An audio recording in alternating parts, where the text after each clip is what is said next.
Good morning. We are extremely pleased that you are here. It is good to come together for the purpose of co-creating. Do you agree? Yes. You come with clear intent. You are enjoying the evolution of your desire. You are leading edge creators. And something that we very much want you to come to realize fully is that as you identify desire, that all source, all manner of helpers, powerful law of attraction, work in concert for the fulfillment of that which you desire.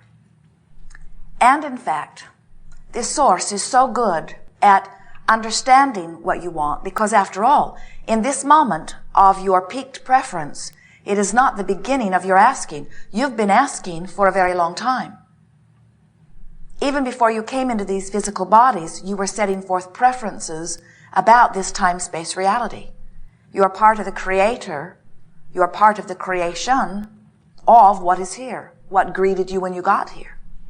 So now, when you begin to realize that in every moment you are fine-tuning your preferences, and in every moment you are exuding preferences, and each and every one of those preferences is being heard and replied to, answered, responded to. So it is an ongoing, never-ending process of you redefining, continually amending your desire, saying, this is good and I would like it to be this, and this is good and I would like to add to it this. When you begin to understand that you are constantly honing from your time-space reality, new preferences, and each one of those is heard, then you may begin to understand that most of your work has been done just through living life, just through observing, just through contemplation, just through identification, through interaction with others. Everything that you are observing or perceiving is causing you to naturally offer these preferences. So now your primary work is to not get in the way of what you've been asking for. And that's the thing that is the primary hindrance for most humans.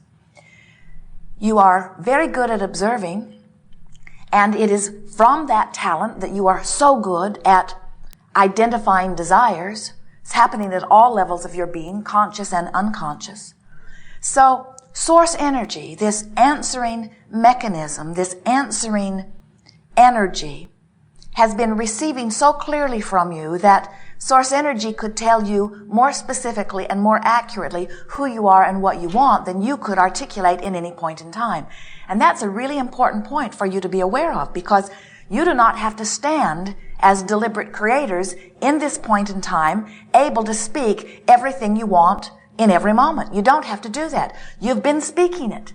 Now your work is to relax and let it be. Now your work is to line up with what you've been asking for. When you line up with your source and with your desire, you always feel good. If you are feeling less than good, you're not lined up. You're not in the place, in the mode, in the moment of letting in what you've been asking for. So deliberate creation is more about deliberately aligning energy. It's more about deliberately choosing thoughts that feel good. It's more about deliberately choosing the way you want to feel and then feeling that way and practicing it so that you can maintain your vibration of allowing no matter what else is going on around you. That's the true definition of what unconditional love is. It's saying, I will remain connected to my source, which is love, no matter what's happening around, because I've done such a good job of practicing thoughts that feel good that I'm vibrationally attuned to them. As we visit with so many of you, we see you and hear you in your place of asking for something. And of course, the contrast that you are living has helped you to specify clearly what it is you now want. So you stand in this place knowing clearly what you want, but your dominant awareness much of the time is about where you stand in the absence of what you want. So your dominant vibration is about what's missing instead of about where you're going, which means you can't let in what you want as long as your dominant vibration is about it being missing. Or you have a condition in your body that you would like to release, but you're so aware that you have it that your dominant vibration is about the presence of this unwanted thing, so it can't go away because your dominant vibration is holding it to you. And so what we want to begin to help you to understand is that you are offering vibration.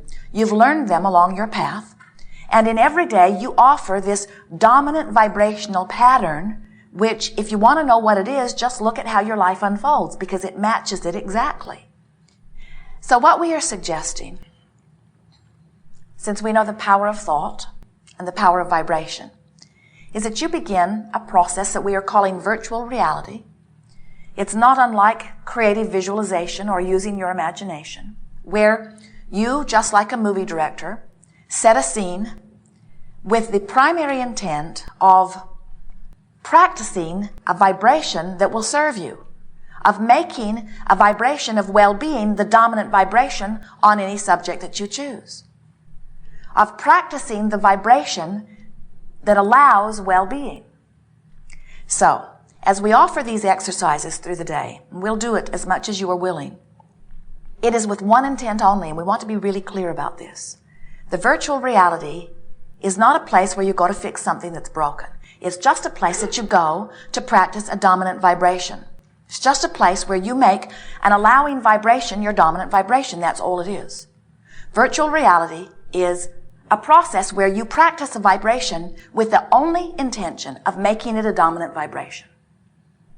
Virtual reality is where you practice a vibration and make it dominant. Did we mention that the only reason for that, and the reason that we're having fun with you to the point of the absurd, is because there's a tendency to go to a virtual reality to try to fix something that's broken. And, for example, where is this scene taking place? I'm hiking on a trail in the mountains, and it's springtime, and things are just beginning to bud, and the fragrance in the air is intoxicating. I can smell the moss and the piney smell, and the air is so fresh, I just feel like I want to breathe it into my lungs. So far, so good, yes? In other words, tuned in, tapped in, turned on. And my boyfriend's with me, and he's usually in a bad mood. And now your visualization has lost its power because you brought reality in and practiced a vibration that's already dominant and messed up your virtual reality so that it's just like reality. In other words, you would not visualize this magnificent new house and then notice the roof is leaking and then bring in a repairman and have him overcharge you and then wrestle him to the ground and get him to bring the price down and then triumphantly announce that you've banged your house into perfection, feeling validated for your struggle. Virtual reality is a place where you get in, feel good, and get out. Get in, feel good, get out. Get in, feel good, get out. It's its only purpose. And if you begin to practice virtual reality, where you get in, feel good, get out, what happens is you begin to set a vibration of good feeling that begins to feel so normal to you that a number of things happen. First, you've practiced this vibration, so it is more your vibration, so law of attraction brings you more things like it, so it just gets easier and easier and easier. The other thing that happens is when you step into a familiar setting or circumstance or thought, which takes you to a different feeling vibration, you're more likely to notice it. The creative process is 3 steps. The first step is you ask. That's easy. You're doing it all the time, whether you know it or not. The second step is easy because it's not your job. Source energy will answer your desire. Step 3 is you must be in the receiving mode, and that's what virtual reality is about. It's about practicing the receiving mode, but it's not about practicing the receiving mode about things that are going wrong, because then you just drag your practiced vibration into virtual reality. Are you getting the sense of this?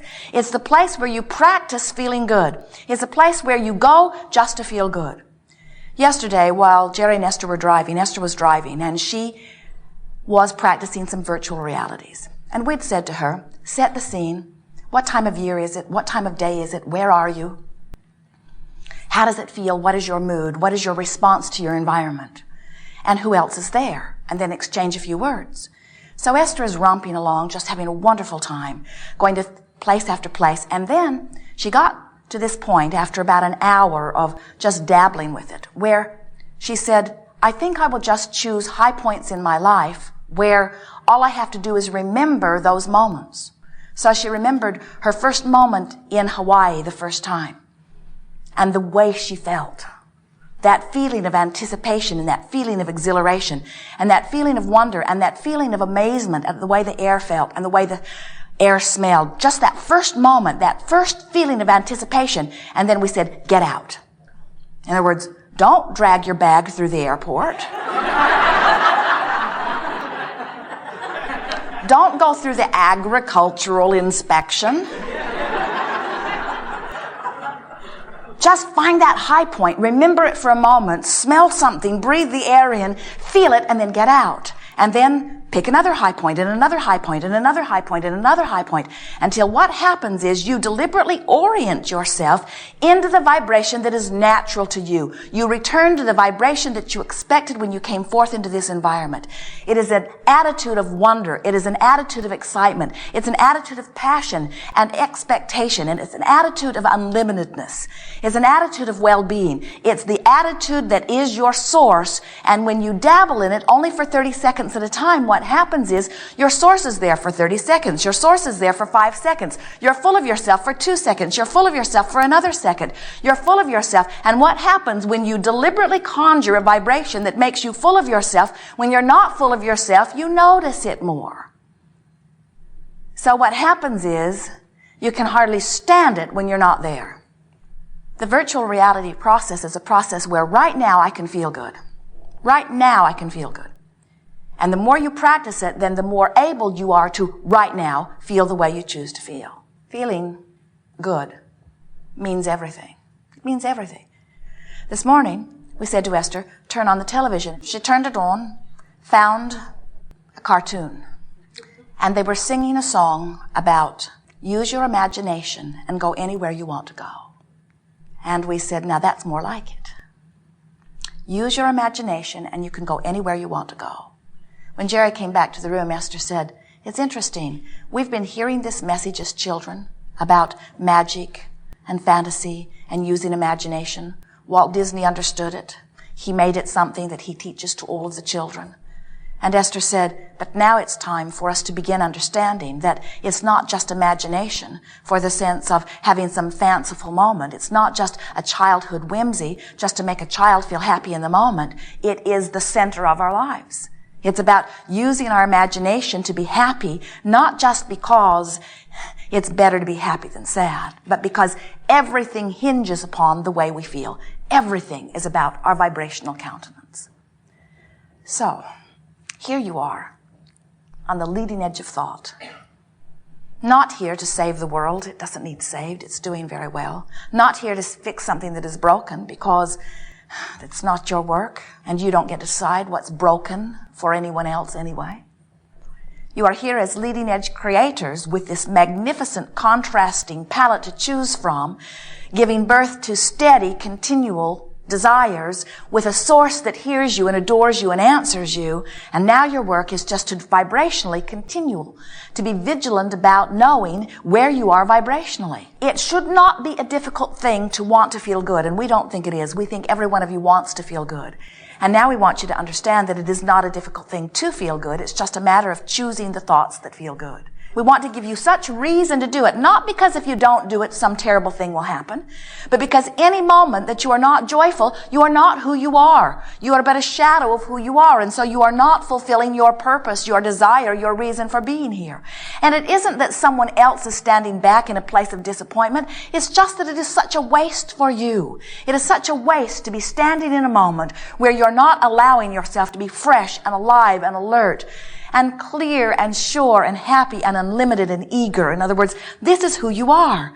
You did not say, I will go forth and struggle my way to happiness. You knew it could not be, because even if you could, can you not feel the waste of that? Struggle, struggle, struggle, struggle, struggle, struggle. Struggle, struggle, struggle, struggle, struggle, struggle.